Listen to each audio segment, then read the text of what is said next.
You feel it, don't you? That quiet hum beneath your skin. The one that wakes you at 3 a.m., the one that says you've been playing small while others took what was yours. Every time you bit your tongue.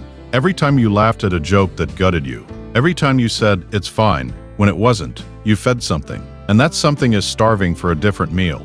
That lump in your throat when you should have spoken? That's your shadow knocking, and you've been locking the door for years. They see your kindness as weakness, your patience as fear, your silence as consent. And here's the part that keeps you awake. They're not wrong to think that, because you handed them the blueprint. Every time you apologized for existing, every time you made yourself smaller so they'd feel bigger, you taught them exactly how to disrespect you. But there's a version of you they've never met, a version that doesn't flinch, doesn't explain, doesn't beg to be understood. Carl Jung called it the shadow. Everything you repressed, every violent thought, every selfish hunger, every cold calculation you were told makes you a monster. Today, you stop running from it, because the man who integrates his monster cannot be defeated, and you're about to find out why. Let me tell you what they did to you. Not your enemies, the ones you already know hate you. Worse, the ones who smiled while they neutered you. Be nice, share, don't be angry. What will people think? Every sentence was a leash, every lesson a smaller cage. They taught you that your natural aggression was dangerous, that your desire for dominance was evil, that wanting to win made you a villain, so you buried it, all of it. The ambition, the lust, the rage, the part of you that would burn the world down for one moment of real respect. And what did you get in return? Approval? No. You got taken advantage of. You got friend-zoned. You got overlooked for the promotion. You got laughed at behind your back. Because here's what no one tells you. The world doesn't reward goodness, it rewards wholeness. And you've been half a man walking around in full clothes. Your boss didn't promote the nice guy. He promoted the one who could fire someone without flinching.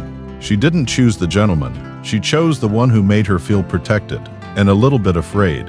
Every system that raised you, school, church, your well-meaning parents, they all wanted a dog. Loyal, obedient, barkless. But you were born a wolf, and wolves don't beg.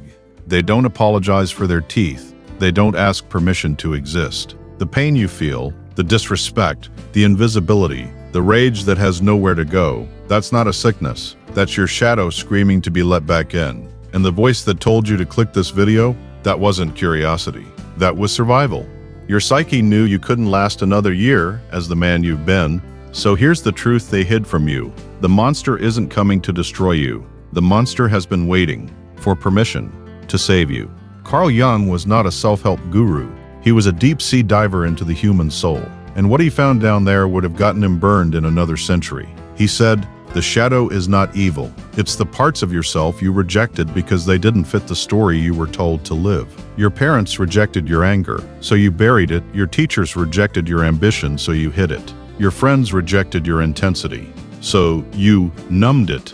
Jung wrote, "Everyone carries a shadow, and the less it is embodied in the individual's conscious life, the blacker and denser it is." Read that again. The less you live your shadow consciously, the blacker it becomes. Your repression isn't erasing your darkness, it's weaponizing it against you. That's why you explode over small things. That's why you say things you regret after 3 drinks. That's why your self-hatred has its own zip code. The shadow doesn't disappear when you ignore it. It grows, and then it starts making decisions for you while you sleep. Integration is not becoming evil, it's becoming real. It's reclaiming the parts of you that could protect what you love. First lesson, your niceness is not virtue. It's fear dressed up as morality. You're not kind because you're good. You're kind because confrontation terrifies you. Real situation. Last week, someone cut in line. You said nothing. A friend borrowed money you knew they wouldn't return. You said nothing. Someone disrespected you in a group chat. You laughed along. Why this happens? Your shadow has all the aggression you denied, so it leaks out as passive aggression, self-pity, and eventually explosive rage over something tiny, like a cashier being slow. What you do today, next time you feel that throat-tightening urge to be nice, pause. Ask yourself, am I being kind or am I being cowardly?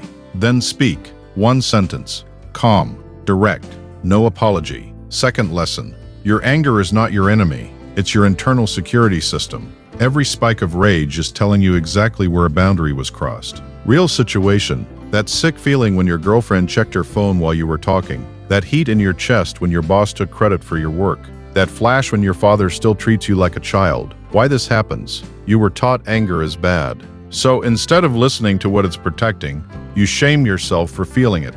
Then you swallow it. Then you resent them. Then you resent yourself. What you do today, when anger rises, don't act. Don't suppress. Sit with it for 60 seconds. Ask, what boundary was crossed? What do I need to say? Then say it within 24 hours. Cold, clear, done.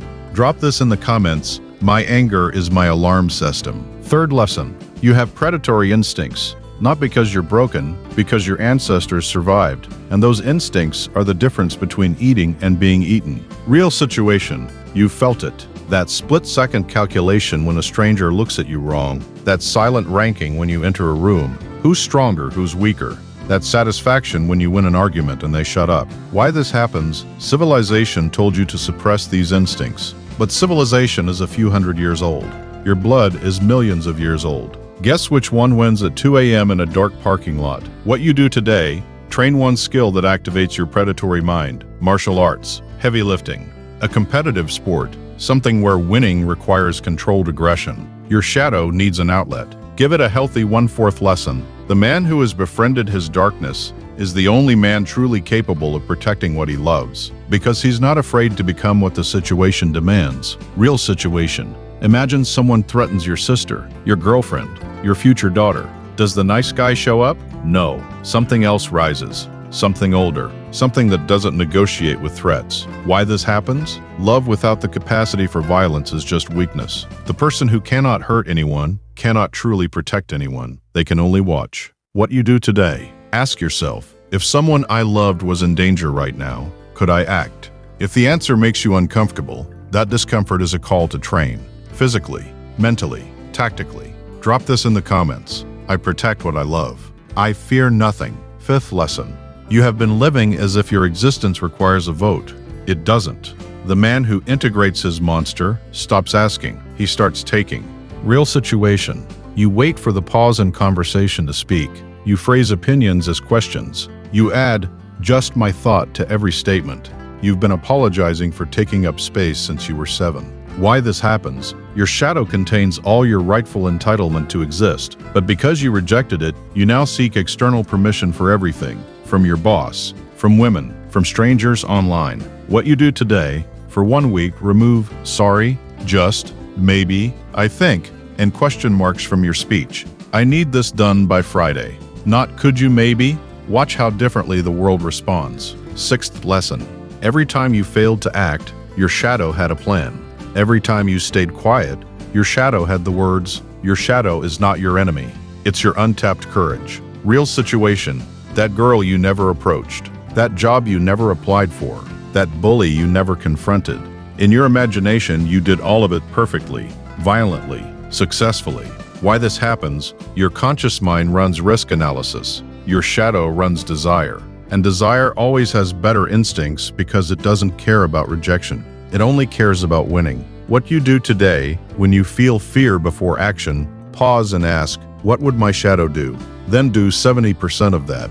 Not the full monster, just enough to break the pattern of cowardice. Drop this in the comments. My shadow has the courage I'm learning to claim. Seventh lesson. The integrated man is not cruel to everyone. He is selectively cruel. He knows exactly when to use his teeth and when to sheathe them. That discernment is power. Real situation, there's someone in your life who only responds to force. The friend who only pays you back after you embarrass him. The coworker who only respects you after you publicly correct him. The relative who only stops mocking you after you mock back twice as hard. Why this happens? Some people only understand hierarchy. They test every boundary, and when they find none, they don't love you, they lose respect for you.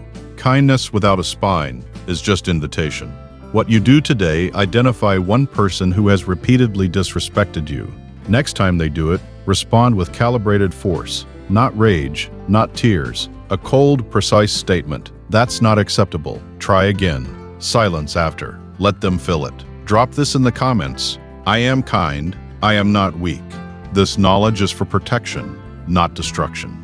You are not learning to harm. You are learning to never be harmed again. Eighth lesson. The man who has integrated his shadow stops explaining himself. He states, he acts, he moves on. Explanation is submission disguised as communication. Real situation. You've been there, accused of something you didn't do.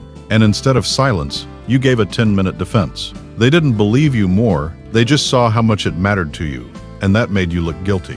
Why this happens? Your shadow knows that power never justifies. It simply acts. But your conditioned self believes that if you can just explain enough, they'll finally understand. They won't. They never do. What you do today, for 1 month, when accused or questioned, give one sentence.